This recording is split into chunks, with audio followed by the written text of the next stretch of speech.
Tell me what bleeds, breaks your heart open, quietly, slowly, in the cadence of death, when the storm inside your chest breaks everything you ever knew to be good.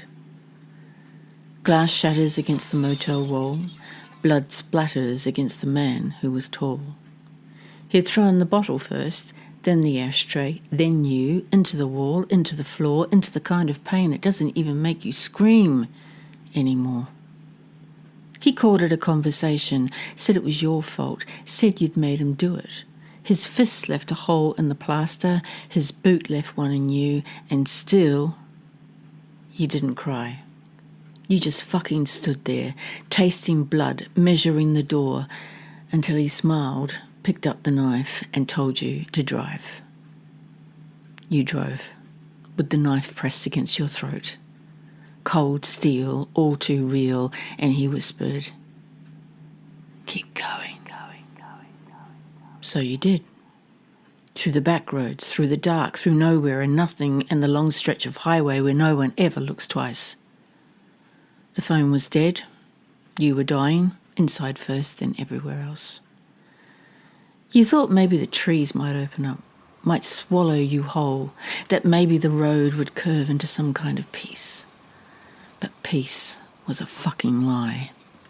He sat behind you, breathing, smiling, waiting for your hands to shake, but they didn't.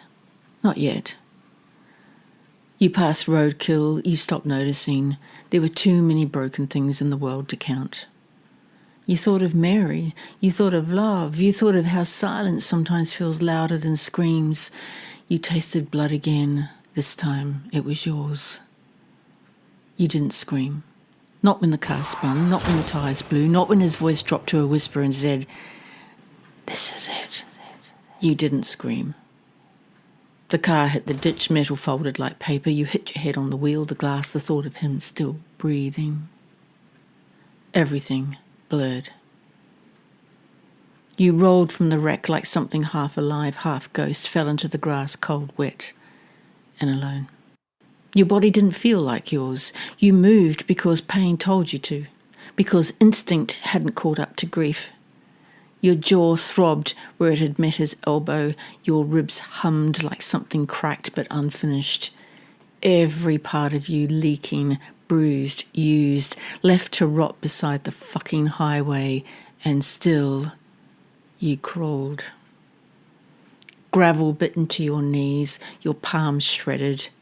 A whimper slipped out, ugly, wet, real. You felt his breath behind you. Close, too close, but not moving.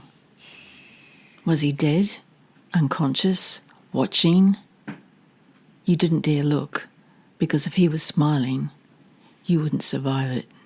So you crawled farther into the dark, into the dirt, into anything that wasn't him. Beside you, the kangaroo was already dead, its eyes open, its mouth twisted in the shape of a scream you never got to make. And so you curled into it, into the blood, into the silence, into the nothing. Tell me what bleeds. You do. But no one's coming. There are no street lamps here, just headlights approaching, passing, then gone. And in the hush that follows, you realise you are the roadkill. You are the forgotten. You are the story they'll never tell. But the crows will. They'll tear it from your flesh, ripped in ribbons across the gravel, and scream it into the sky like a warning. No name, no mercy, no shrine. Just a stain on the bitumen.